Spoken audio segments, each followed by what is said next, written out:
Hi, I'm Brian at Ivanhoe Cycles. Today I'm going to be going through how to set up a rear shock on a dual suspension mountain bike. To start off with, in setting a shock on a dual suspension mountain bike, what has to be taken into consideration is the rider's weight.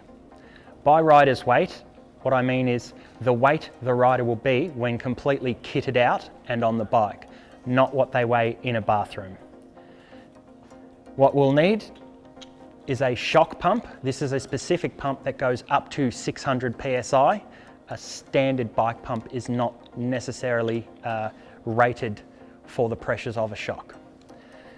To begin with, what we need to do is, on a shock that has a lockout switch, you need to make sure that that lockout or compression adjustment is turned off. What we'll do is remove the valve cap,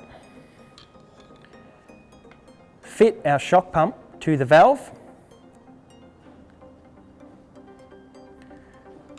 and then we'll have the reading of the shock's current setting.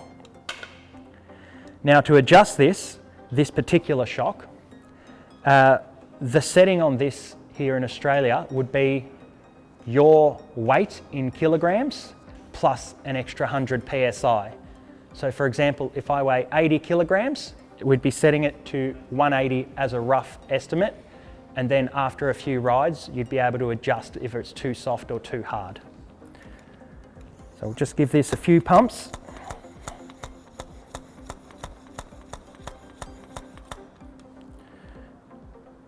We'll remove the pump from the valve, and then we can test our sag setting to see if it's where we need it to be. Now, this could take a few goes. It might be above or under what the sag setting should be, and therefore you would adjust the pressures to suit. I'll explain what the sag setting is in a moment. Okay, so before we talk about setting the sag, let's talk about what sag actually is. So sag is where the shock's position is in the travel with the rider's neutral weight sitting on the bike.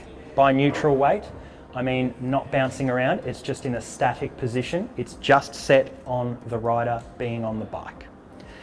Now, with this particular bike frame and this particular shock, the recommended factory setting is between 25 to 30% sag. So what that means is when the rider sits on the bike and then hops off, this O-ring should be sitting at about 25 to 30% down the stanchion here. Now, too much sag,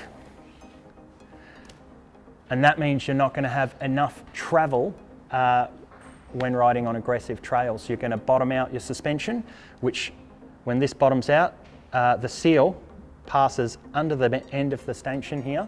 It can ingest dirt, muck and various other things, which can not only damage the seal, but it will also cause leaks of both air and oil within the shock. Further than that, if you bottom out the suspension, what can actually happen is damage internally to the damper, which will again result in oil and air leaking from the shock, and either replacement of the shock or a full rebuild, which isn't the most cost-effective thing. Okay, so what we need to do now is to actually test out the sag with the rider, and then make whatever adjustments based on where the sag is currently set. So I'm going to hop on the bike, just have my full weight on the bike. Now you can have a bit of a bounce just to settle the air in the chambers, and then reach down. We'll set the O-ring back to back to topping out on the seal there, and then we'd very gently hop off the bike.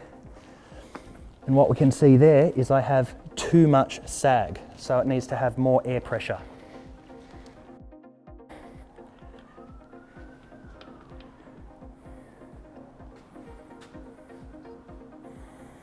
Okay, so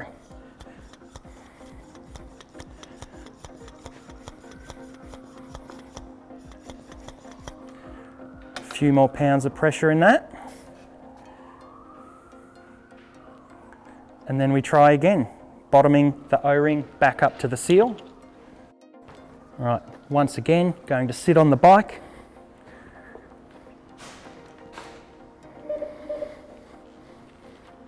Give a little bounce. Adjust the O-ring position, and then hop off gently. And there we can see it's gone from 45% to roughly 40%. So again, I need a bit more air. Now, another thing that'll happen is if you find that the O-ring is not coming down very far, that means you have too much air for your body weight, and therefore you need to remove some. All right. Just refitting the shock pump. Going to make some more adjustments. Now, what you may actually find is there is a positive and a negative air chamber within the shock. When you adjust the air in the shock, what happens is the air will neutralise between those, or equalise between those two chambers. So before I put 220 psi in, and then we compressed it, and then it equalised between the two chambers, where one was at 220, one was at 180, now it's at 200. So there can be quite a bit of trial and error in setting up a shock. I'm going to overdo it just a bit. Let's set it to 225. Hop on again and give it a little bit of a bounce just to equalise those pressures.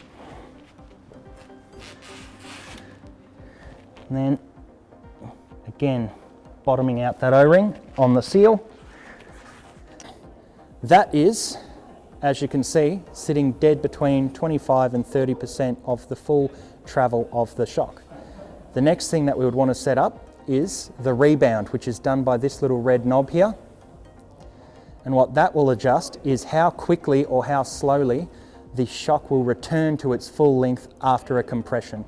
Now I'll give you some examples by putting it at each end. So here's too fast, and then there's too slow. Now what I like to do is set it up in the middle as a baseline, take it for a few rides and see what adjustments need to be made. This is usually personal preference. So some people like it to be really kicky. However, when it's really kicky, that can cause problems, especially when coming up to jumps. It can throw the back end of the bike over the handlebars essentially. And if it's too slow, what you'll find is over really sort of rough terrain, you'll find that the suspension isn't returning to its correct position fast enough and it tends to pack down. Again, not what you want on trail. So I like to set it in the middle, take it for a few rides and then adjust 1 or 2 clicks either way, test it again, see how it feels, and it's trial and error and personal preference. All right, that's how we set up a rear shock. Thank you very much for watching.